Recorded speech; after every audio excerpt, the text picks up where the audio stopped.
Hello friends, welcome back to my YouTube channel প্রচেষ্টা। আজকের এই ভিডিওতে আমি আলোচনা করব ফ্রিজে যে খাবারগুলো রাখা উচিত নয় সে প্রসঙ্গে। তবে এই প্রসঙ্গে আসার আগে এটা অবশ্যই বলবো যে যারা যারা প্রচেষ্টা চ্যানেলকে সাবস্ক্রাইব করেছেন তাদের অসংখ্য ধন্যবাদ। আর যারা যারা এখনও পর্যন্ত সাবস্ক্রাইব করেন তারা প্লিজ সাবস্ক্রাইব করুন, পাশে থাকা বেল আইকনে প্রেস করুন যাতে পরবর্তী ভিডিও যখন আমি আপলোড করব তার নোটিফিকেশন সবার আগে আপনার কাছে পৌঁছয়। তো নোটিফিকেশন সবার আগে পাওয়ার জন্য পাশে থাকা বেল আইকনে প্রেস করতে হবে। তো ফ্রেন্ডস, মূল আলোচনায় যাওয়ার আগে একটা কথা শুরুতেই আপনাদেরকে জানিয়ে রাখি যে আমি এই ভিডিওতে যে তথ্যগুলো আপনাদের জানাতে যাচ্ছি সেই তথ্যগুলো আমার নিজের মনের থেকে তৈরি করা কোনো কথা নয়। বিভিন্ন পুষ্টিবিদ, গবেষক এবং ডাক্তারদের কাছ থেকে তথ্য সংগ্রহ করে তবেই আপনাদের সামনে আমি এই যে টিপসগুলো সেগুলো শেয়ার করছি। আপনাদের উপকারের জন্যই এই ভিডিওর মাধ্যমে আপনাদের সাথে এই টিপসগুলোকে শেয়ার করা। তো চলুন সেই বিষয়গুলি আপনাদের সাথে এবার আলোচনা করি।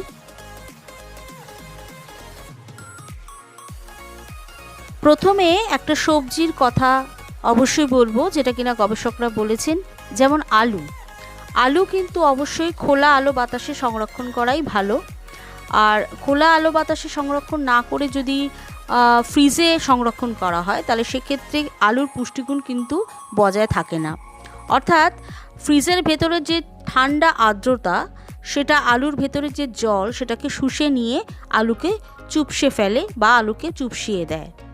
তাছাড়াও আলুতে প্রচুর পরিমাণে স্টার্চ থাকার কারণে আলু ফ্রিজে রাখলে পরে আলুতে প্রচুর পরিমাণে সুগার তৈরি হয়। সেই আলু রান্না করলে এক ধরনের অ্যাসিড তৈরি হয়, তার নাম হচ্ছে অ্যামাইনো অ্যাসিড, যা শরীরের পক্ষে অনেকই ক্ষতিকর। সুতরাং স্বাভাবিক তাপমাত্রায় যদি আলু বেশি ভালো থাকে তবে ফ্রিজে রেখে নিজের স্বাস্থ্যের জন্য হুমকি ডেকে আনার কোনো দরকার আছে কি? ডিম, সঠিকভাবে আমরা প্রত্যেকেই ডিম কিনে ফ্রিজে রাখি, কিন্তু সেগুলি কাঁচা ডিম ফ্রিজে রাখা যেতে পারে। কিন্তু অনেকেই আছেন যারা একটু সময় বাঁচানোর জন্য একেবারে অনেকগুলো ডিমকে একসাথে সিদ্ধ করে ফ্রিজে রেখে থাকেন এবং পরে সময় মতো ব্যবহার করেন। তবে গবেষকদের মতে এই সিদ্ধ করা ডিম ফ্রিজে রাখলে ডিমের সাদা অংশ শুকিয়ে যেতে শুরু করে আর ডিমের মধ্যে বা ডিমের গায়ে ফাটল ধরতে শুরু করে দেয় আর ডিমে প্রচুর পরিমাণে ব্যাকটেরিয়া ঢুকে যায়। এই ডিম খাওয়ার পর অতি দ্রুত শরীরে ব্যাকটেরিয়ার আক্রমণ শুরু হয়ে যায়। তাই সিদ্ধ করা বা রান্না করা ডিম বেশি দিন ফ্রিজে রেখে না খাওয়াই ভালো, এ কথাই গবেষকরা বলেছেন। পরবর্তী যে খাবার বা সবজি বলুন যেটা কিনা ফ্রিজে রেখে অবশ্যই খাওয়া উচিত না সেটা হচ্ছে পেঁয়াজ আর রসুন। গবেষকরা বলেছেন যে আলুর মতো পেঁয়াজ ও রসুন খোলা আলো বাতাসে রেখে বা সংরক্ষণ করে তবেই খাওয়া উচিত। ফ্রিজে তো অবশ্যই সংরক্ষণ করা উচিত নয়। আর ফ্রিজে যদি সংরক্ষণ করা হয় তাহলে অপেক্ষাকৃত পেঁয়াজ রসুন নরম হয়ে যায় এবং পেঁয়াজ রসুন থেকে একটা দুর্গন্ধ বেরোতে থাকে বা একটা বিরক্তিকর গন্ধ বেরোতে থাকে।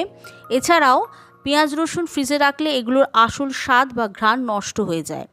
বিশ্বাস না হলে ফ্রিজে রাখা পেঁয়াজ রসুন সমেত খাবার আর ফ্রিজে না রাখা পেঁয়াজ রসুন সমেত খাবার খেয়ে দেখুন, পার্থক্যটা নিজেই খুব ভালোভাবেই বুঝতে পারবেন। তাছাড়া পেঁয়াজ রসুন বেশি দিন ফ্রিজে রাখলে যা অ্যাসিডে পরিণত হয়, যা স্বাস্থ্যের জন্য খুবই ক্ষতিকর। সুতরাং পেঁয়াজ রসুন ফ্রিজে রাখার চাইতে স্বাভাবিক আলো বাতাসে সংরক্ষণ অবশ্যই করুন। মধুতে প্রচুর পরিমাণে সুগার থাকার কারণে মধুকে ফ্রিজে রাখলে মধুর ঘনত্ব বেড়ে যায় এবং মধুর নিচে তলানি পড়ে। এতে করে মধুর আসল স্বাদ নষ্ট হয়। সুতরাং মধুতে প্রচুর সুগার থাকার কারণে মধুতে অ্যামাইনো অ্যাসিড তৈরি হয়, যা স্বাস্থ্যের জন্য মারাত্মক ক্ষতিকর। সুতরাং স্বাভাবিক তাপমাত্রায় রাখলে যদি মধু ভালো থাকে তাহলে শুধু ফ্রিজে মধু রাখার প্রয়োজন কি? তাই মধুকে অবশ্যই স্বাভাবিক তাপমাত্রায় রাখার চেষ্টা করুন বা অবশ্যই রাখুন।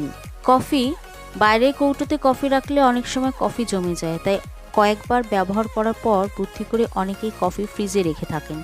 ফ্রিজে রাখার পর কফি জমে না ঠিকই, কিন্তু কখনো খেয়াল করেছেন কি ফ্রিজে রাখার আগে কফি খেলে যে ঘ্রাণটা পাওয়া যায় বা যে টেস্ট পাওয়া যায়, ফ্রিজে রাখার পর কফি যদি খান তাহলে সেই ঘ্রাণ বা টেস্ট কোনোটাই কি আর পাওয়া যায়? হয়তো পাওয়া যায় না। আশা করি এরপর থেকে এটা খেয়াল রাখবেন।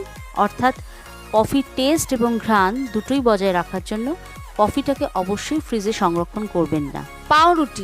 পাউরুটি প্যাকেট খুললে অর্ধেকের বেশি আমরা না খেতে পেরে সবাই ফ্রিজে রেখে দিই, কিন্তু ফ্রিজে পাউরুটি রাখলে সেটা পরবর্তী ক্ষেত্রে শক্ত হয়ে যায়। যেগুলো খেতে খুবই বাজে লাগে। তাই পাউরুটি যদি ফ্রিজে না রেখে বাইরে আমরা সংরক্ষণ করি তাহলে এগুলো খেতে খুবই ভালো থাকে, অর্থাৎ ফ্রেশ থাকে। অবশ্যই সেটা 2 থেকে 3 দিন পর্যন্ত, তার বেশি অবশ্যই নয়। তাই ফ্রিজে আমরা যে সব ক্ষেত্রে পাউরুটি রেখে দেবো না খেলেই, এমনটা কিন্তু কখনো নয়। আর যে কোনো খাবারের ক্ষেত্রেই তাই, সব খাবারই যে আমরা ফ্রিজে সংরক্ষণ করব এ কথা কিন্তু কখনোই ঠিক নয়। আমরা কিন্তু সেটা খোলা আলো বাতাসেও সংরক্ষণ করতে পারি, বা অবশ্যই আমাদের করা উচিত। ভিডিওটিতে যে তথ্যগুলো আপনাদের সাথে আমি শেয়ার করলাম, আশা করি আপনারা তার দ্বারা উপকৃত হবেন এবং অবশ্যই সে ব্যাপারে সচেতন হবেন। তাই এরকম নিয়মিত তথ্য পেতে গেলে আমার চ্যানেলটিকে অবশ্যই সাবস্ক্রাইব করতে হবে। আর ভিডিওটা দেখে অবশ্যই লাইক দিন আমাকে উৎসাহিত করার জন্য, যাতে পরবর্তী ক্ষেত্রে আমি আরও ভালো ভালো ভিডিও বা এ ধরনের আরও ভালো ভালো টিপস আপনাদের সাথে শেয়ার করতে পারি। আর ভিডিওটি দেখে উপকৃত অবশ্যই হবেন বলে আমার ধারণা। যদি কোনো রকম ইনফরমেশন পেতে চান তাহলে অবশ্যই কমেন্ট বক্সে আমাকে জানাতে একদমই ভুলবেন না।